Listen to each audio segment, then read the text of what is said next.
Welcome to this explainer. We're jumping right into the incredibly high-stakes, ridiculously fast-moving world of Chinese AI. If you've been playing around with AI tools lately, wondering who's actually going to win the race to build the ultimate digital brain, well, this story is absolutely for you.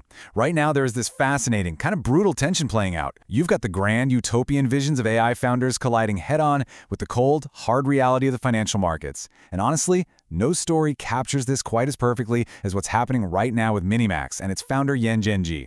We're looking at a company trying to build AGI, artificial general intelligence, while simultaneously navigating a totally unforgiving market. To steady the ship, Yan Zhenji just made this highly dramatic, super public pledge to his team. It's a story of survival, vision, and the literal billions it cost just to stay in the race. Okay, so let's dive into this. Picture this, it's a Friday, and Yan Zhenji, who, by the way, isn't just the CEO, he's also the chairman and chief technology officer of MiniMax, sends out an internal memo to his staff. He signs off using his internal moniker, IO, and writes, "Effective today and until the day we achieve AGI, I will no longer accept any salary from the company." I mean, wow.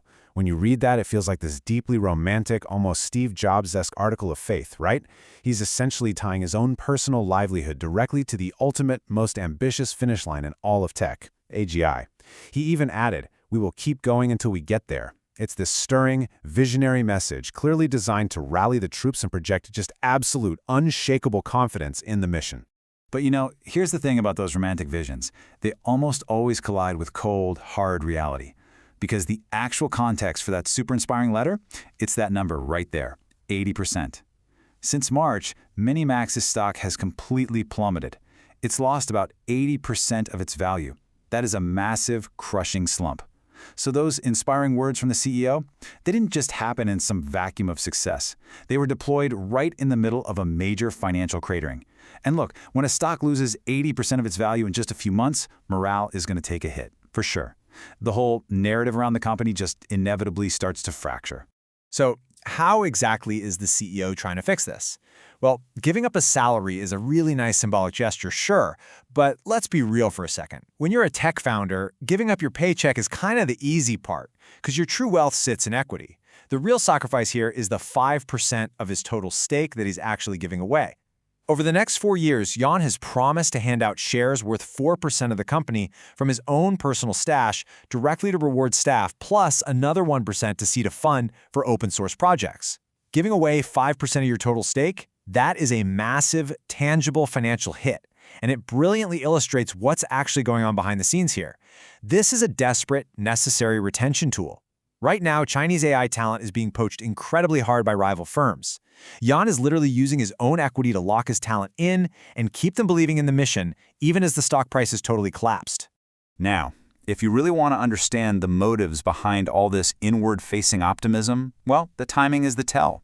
Yan's memo didn't just drop on some random Friday.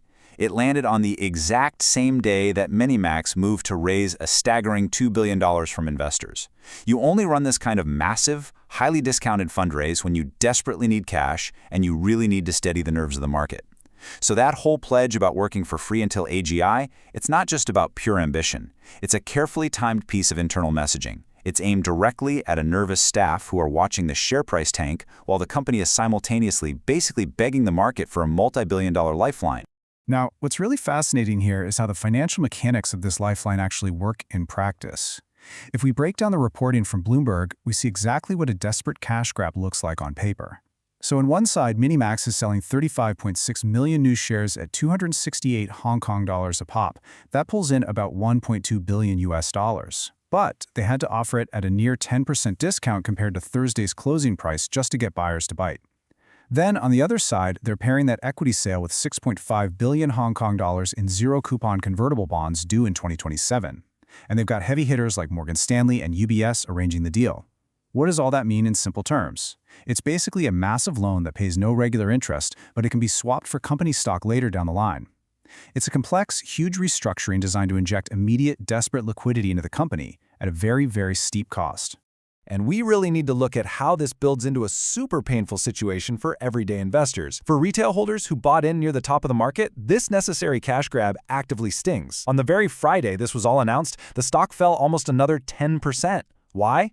Well, because selling all those new, discounted shares heavily dilutes the value of the existing ones. If you have ever owned stock in a company that suddenly issued a mountain of new shares, you know exactly how painful that dilution feels. And to make matters even worse, this dilution hit right after a 6-month lockup period on early backers expired, meaning the pool of floating shares had already just grown. So the company gets its cash to survive, sure, but the retail investors are the ones absorbing the really heavy financial blows. To really grasp how MiniMax ended up playing defense like this, we've got to look back at their 2026, because it has been rough. They listed in Hong Kong in January with massive hype. They're even chasing a second listing in Shanghai. The stock peaked in March, but then the models kind of stopped landing. Their highly anticipated flagship model, the M3, came out in early June, but it really struggled to win over developers. And then, in what looked like a total panic, just 1 week after launch, the company halved the price of their most advanced model. The market immediately read this move as weakness, not strategy. It basically signaled that the technology wasn't compelling enough to sell on its own merits, so they were forced to slash prices just to get people to use the thing. So, the absolutely crucial point here is that this isn't just about MiniMax stumbling. It's about a totally brutal AI battlefield where rivals are aggressively stepping up to fill the gap. On one side, you've got MiniMax dealing with flagging adoption for the M3 and seriously slipping pricing power, even as they try to build these ambitious open models. But on the other side, their Chinese competitors are accelerating fast. You have Zhipu launching GLM 5.2, DeepSeek dropping their V4, and Moonshot AI just pulling away all the attention that MiniMax lost. We're looking at a market gripped by a ruthless race-to-the-bottom price war. And when your flagship model stumbles right out of the gate, competitors like Zhipu and DeepSeek are more than happy to just trample right over you. And remember, MiniMax isn't raising all this money in a vacuum. They are fighting in a market where Chinese tech firms are literally flooding the zone with cash. Just to put this into perspective for you, rival AI firm Zhipu pulled in a staggering $4 billion just this week. That is one of the largest Hong Kong share sales of the entire year. The sheer scale of the capital required to stay competitive in this race is mind-boggling. Investors are out there eagerly writing massive checks because they desperately want exposure to Chinese AI. But as we just saw with MiniMax's 80% stock crash, they are also entirely willing to brutally punish anyone who lags behind. But hey, it's actually not all doom and gloom. Surprisingly, Goldman Sachs turned more positive on the company following this massive drop. Their bull case basically argues that global investors still heavily desire Chinese AI exposure.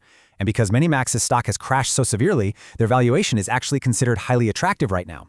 Plus, even with the M3 model's rocky launch and those forced price cuts, Goldman Sachs analysts pointed out that the model itself is actually quite cost-efficient to run. So if you look at it from a purely financial perspective, some major players see this 80% crash not as a death spiral, but as a prime buying opportunity. Ultimately, though, all of this complex financial maneuvering really just boils down to one simple, totally existential objective: buying time. Those romantic pledges about achieving AGI, they're super inspiring, and the Goldman Sachs upgrades, definitely encouraging. But that $2 billion MiniMax just raised is really just a vital lifeline. It gives them the runway they need to get back to the lab, fix their issues, and actually ship a model that developers actively choose to use. And they have to do it before the next Chinese rival, whether that's Moonshot, DeepSeek, or Zhipu, laps them yet again. That $2 billion, it doesn't guarantee success by any means. It merely buys them another turn at bat. The CEO's letter promises his staff that they're going to keep going until they reach that distant, world-changing dream of artificial general intelligence. But, the market doesn't care about distant dreams. The market operates in the harsh, immediate present. And the only question the market is asking a company like MiniMax right now is, what have you shipped lately? It is a really stark reminder that in this fiercely competitive tech landscape, vision only matters if you can actually execute in the here and now. Thank you so much for joining me for this explainer, and definitely keep your eyes on this space, because the AI race is only getting faster.